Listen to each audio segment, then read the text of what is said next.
Sveiki visi gimę po avino ženklu. Pasižiūrėkime savaitę nuo balandžio 29 iki gegužės 5 dienos. Kas jūsų laukia? Savaitės perspektyvos. Ko vengti? Ir patarimas jums. Šiuo laikotarpiu avinai bus nusiteikę gana karingai. Norėsis veltis į konfliktus.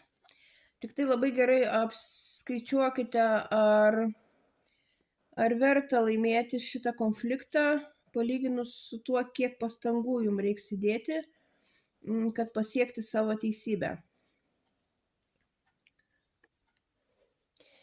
Ko vengti korta jums labai artima yra savaitės perspektyvom, jinai irgi jums sako, kad per didelis jūsų entuziazmas jums gali pridaryti gana nemažai problemų.